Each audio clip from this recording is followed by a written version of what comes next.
প্রিয় প্রবাসী ভাই বোনেরা, আসসালামু আলাইকুম। আপনাদেরকে একটু জরুরি সংবাদ শেয়ার করতে চাচ্ছি। আমাদের কালকে একটা মিটিং ছিল পররাষ্ট্র মন্ত্রণালয়ে। পররাষ্ট্রমন্ত্রী ছিলেন, স্বরাষ্ট্রমন্ত্রী ছিলেন, আমি ছিলাম, আমাদের পাসপোর্ট অধিদপ্তরের কর্মকর্তারা ছিলেন এবং সংশ্লিষ্ট যে সরকারি অফিসের সবাই ছিলেন আর কি। তো আমরা সেই ডিটেইল আলোচনার মধ্যে দিয়ে আমরা কিছু সুসংবাদ পেয়েছি। প্রথমে সেটা শেয়ার করি। সেটা হচ্ছে আপনাদের পাসপোর্টে খুবই সমস্যা হচ্ছে, এটা আমরা জানি। এমআরপি পাসপোর্টে পাওয়া এই 15 ডিসেম্বর থেকে আপনারা এমআইপি পাসপোর্ট পাওয়া শুরু করবেন এবং পরবর্তী 3 সপ্তাহ থেকে 4 সপ্তাহের মধ্যে প্রত্যেকে যারা আবেদন করেছেন এমআরপি পাসপোর্ট পেয়ে যাবেন। তো প্রথম প্রায়োরিটি দেওয়া হচ্ছে সৌদি আরবে এবং মালয়েশিয়াতে আমাদের যে ভাই বোনরা আছেন উনাদেরকে, এবং এরপর আপনার যেই সমস্ত কান্ট্রিতে ডিমান্ড বেশি তাদের ক্ষেত্রে একটু প্রায়োরিটি দিয়ে এই সমস্যাটা 3 থেকে 4 সপ্তাহের মধ্যে সমাধান করা হবে।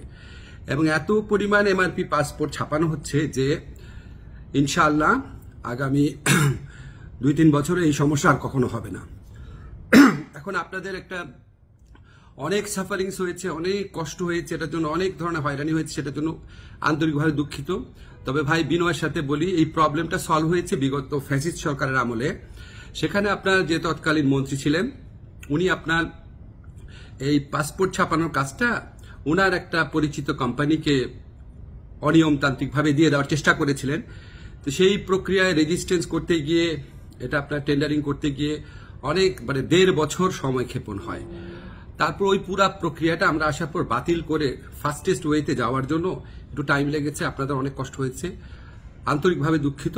তবে ইনশাআল্লাহ 15 ডিসেম্বর থেকে পাসপোর্ট পাওয়া শুরু করবেন আপনারা, এমআরপি পাসপোর্ট। আর ই পাসপোর্টের ক্ষেত্রে আপনাদের সহযোগিতা করার জন্য আমাদের ডিসিশন হয়েছে যে এখান থেকে দরকার হলে টিম যাবে বায়োমেট্রিক ডেটা নেওয়ার জন্য, সেগুলি আপনাদেরকে পরে বিস্তারিত জানানো হবে। প্রবাসী ভাই বোনদের জন্য প্রতি আমাদের অনেক দায় রয়েছে, অনেক কাজ করার ইচ্ছা আছে, কিছু কিছু চেষ্টা করছি। আরো কোনো কাজে অগ্রগতি হলে আপনাদের জানিয়ে দেব। আপনারা আমার জন্য দোয়া করবেন। খোদা হাফেজ।